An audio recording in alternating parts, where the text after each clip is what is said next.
Good morning students. उम्मीद है कि आप सभी अच्छे और स्वस्थ होंगे।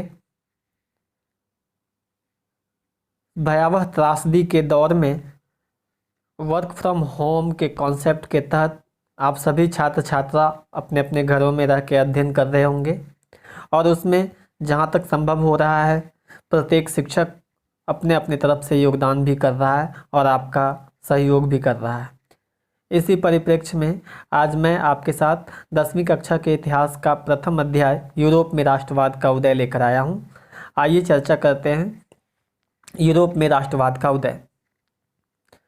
यूरोप जो इस कोरोना महामारी के दौर में बुरी तरह से प्रभावित एक महाद्वीप है, जिसमें विशेषकर इटली, जर्मनी, फ्रांस, स्पेन जैसे देश हैं। आप अपने अध्याय में दिए गए मानचित्र को ध्यान से देखें और यदि आपके पास एटलस उपलब्ध हो तो एटलस में यूरोप के मानचित्र को ठीक ढंग से देखें। आइए हम समझने का प्रयास करते हैं कि राष्ट्रवाद का क्या आशय है और इसको परिभाषित करने का भी प्रयास करेंगे। जैसा कि आप देख रहे हैं, मैंने एक सरल परिभाषा गढ़ने की कोशिश किया है ताकि आसानी से आपको समझ में भी आ जाए, नोट्स बनाने में भी हेल्प हो और प्रश्न का उत्तर लिखने में भी यह सहयोगी हो सकता है। राष्ट्रवाद यह एक ऐसी विचारधारा है जिसमें किसी देश के सभी नागरिक अपने देश के प्रति समान भावना रखते हैं। यह एक ऐसी विचारधारा है जिसमें किसी देश के सभी नागरिक अपने देश के प्रति समान भावना रखते हैं। सरल शब्दों में कहें तो देश प्रेम अथवा देशभक्ति की भावना ही राष्ट्रवाद है। किसी देश में अनेक भाषा, जाति, धर्म तथा अलग अलग क्षेत्र में रहने वाले लोगों में जब अपने संस्कृति तथा इतिहास के प्रति गौरव की भावना होती है तो उनमें एक सामूहिक पहचान पैदा होती है।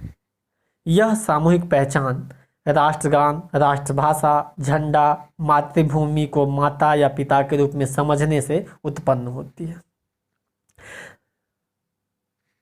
राष्ट्रवाद जैसा कि एक्सप्लेन करने की कोशिश की गई है, आप सिंपल शब्दों में इस तरह से इसे समझ सकते हैं कि एक देश के सभी नागरिक किस प्रकार किसी संकट के घड़ी में एक साथ आते हैं। उदाहरण के लिए अभी हमारे माननीय प्रधानमंत्री नरेंद्र मोदी ने जब देश से आह्वान किया कि कोरोना वॉरियर्स के सम्मान में हम ताली और थाली बजा करके उनका सम्मान करें, तो किस प्रकार पूरे देशवासियों ने ताली और थाली एक सांकेतिक सम्मान के लिए संकेत के रूप में प्रयोग किया गया।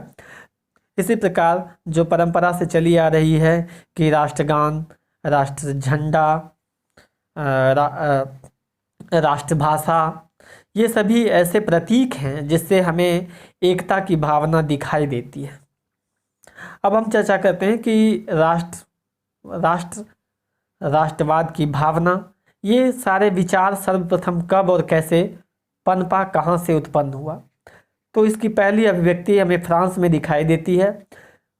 1789 ईस्वी की फ्रांसीसी क्रांति के पश्चात फ्रांस में राजतंत्र समाप्त हो गया और जनता द्वारा निर्वाचित पहली सरकार की स्थापना हुई। किसी भी देश में सभी नागरिकों का एक उद्देश्य के लिए एक साथ आने की ये पहली महत्वपूर्ण घटना थी। इस प्रकार इस घटना ने न सिर्फ फ्रांस अपितु संपूर्ण यूरोप और बाद में संपूर्ण विश्व को एकता के महत्व को स्पष्ट कर दिया कि एकता बनाए रखना कितना आवश्यक है। आइए आगे बढ़ते हुए अब हम ये देखते हैं कि फ्रांसीसी क्रांति ने राष्ट्रवाद के विचार की स्थापना में किस प्रकार अपना योगदान दिया। तो इसको हमने पॉइंट्स बनाए हैं, 7 पॉइंट्स हैं और इन्हीं पॉइंट्स को आपको याद रखना है। इसी के सहारे आप फ्रांसीसी क्रांति के देन को समझ सकते हैं। पहले में लिखा है पितृभूमि, ला पैट्री और नागरिक, ले सिटोयन जैसे विचार दिए गए।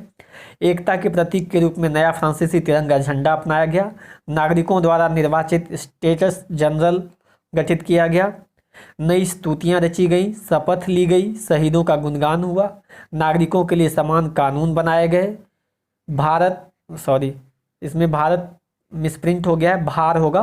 भार तथा नापने की एक समान व्यवस्था लागू की गई। फ्रेंच को राष्ट्र की साझा भाषा बनाएगी और इस प्रकार इन सभी कार्यों ने राष्ट्रवाद के उदय में महत्वपूर्ण योगदान दिया।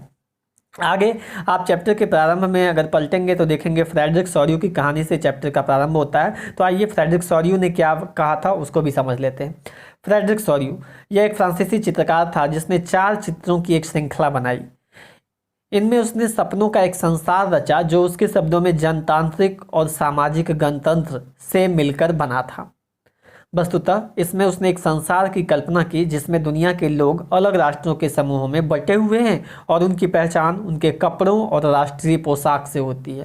तो यहाँ भी एक बात आपको दिखाई देती है कि फ्रेडरिक सॉरियो ने जो एक सपनों का संसार रचा जो कि चित्र के माध्यम से वह प्रस्तुत करता है, उसमें उसके विचार से यह संसार कैसा है तो जनतांत्रिक और सामाजिक गणतंत्र, जैसा कि इन्वर्टेड कॉमा में बंद करके दिखाया जा रहा है। और साथ ही यह भी दिखाया जा रहा है कि इनकी सामूहिक एकता, सामूहिक पहचान की जो भावना है उनके कपड़ों और राष्ट्रीय पोशाक से भी होती है। अगला टॉपिक है 1804 की नागरिक संहिता या नेपोलियन की संहिता। जन्म पर आधारित विशेषाधिकार समाप्त कर दिए गए। छात्रों जरा ध्यान दीजिएगा कि यह 3 नंबर का एक महत्वपूर्ण प्रश्न है। 1804 की नागरिक संहिता या नेपोलियन की संहिता, इसके कुछ महत्वपूर्ण बिंदु हैं जिन्हें आपको याद रखना है। सबसे पहले यह एक सुधार कार्यक्रम था जो कि नेपोलियन जो कि सत्ता में 1804 में आया था और आने के बाद ही उसने नियमों का एक समूह लागू किया जिसके कुछ महत्वपूर्ण बिंदु इस प्रकार हैं।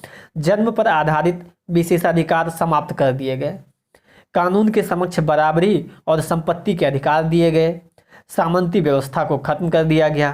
किसानों को भूदासत्व और जागीरदारी शुल्कों से मुक्ति दिलाई गई। कारीगरों के श्रेणी संघों के नियंत्रण को हटा दिया गया। यातायात और संचार व्यवस्थाओं को सुधारा गया। इस प्रकार ये कुछ महत्वपूर्ण कार्य थे जो नेपोलियन ने किए नेपोलियन की संहिता के माध्यम से। अगला टॉपिक हमने लिया है कुलीन वर्ग और नया मध्य वर्ग।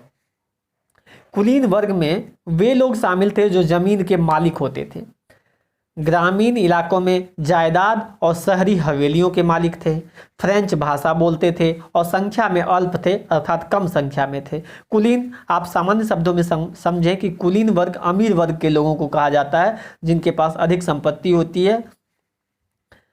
मध्यम वर्ग में वे लोग शामिल थे जो सामंती व्यवस्था के समाप्त होने से भूदासत्व से मुक्त हो रहे थे, संपत्ति का अधिकार मिलने से संपत्तिवान और शिक्षित हो रहे थे और औद्योगिकरण के परिणाम स्वरूप समृद्ध हो रहे थे।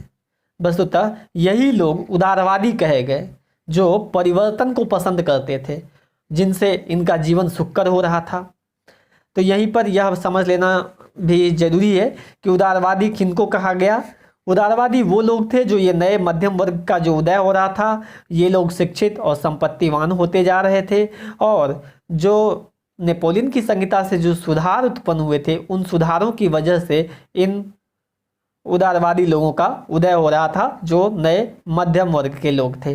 अगला जो टॉपिक हम लोग सेकेंड पार्ट में पढ़ेंगे वो है उदारवादी के क्या विचार थे, वो क्या सोचते थे, उनकी क्या डिमांड थी। इस पार्ट में हम लोग बस इतना ही अध्ययन करेंगे। हमें उम्मीद है यह आपके लिए सहयोगी साबित होगा। आप अगले पार्ट आने तक इस वीडियो को देखें और इसका लाभ उठाएं। आपको मैं बता दूं, मैंने चैप्टर से अपने हैंड रिटन नोट्स बनाए, फिर इसका प्रिंट किया हमने, फिर PDF बना करके इसको हमने अपलोड किया है। आप देख सकते हैं किस प्रकार हमने हैंड राइटिंग में ये नोट्स तैयार किया है। Thank you. अगर पसंद आए तो वीडियो को लाइक करें, शेयर करें और चैनल को सब्सक्राइब करें।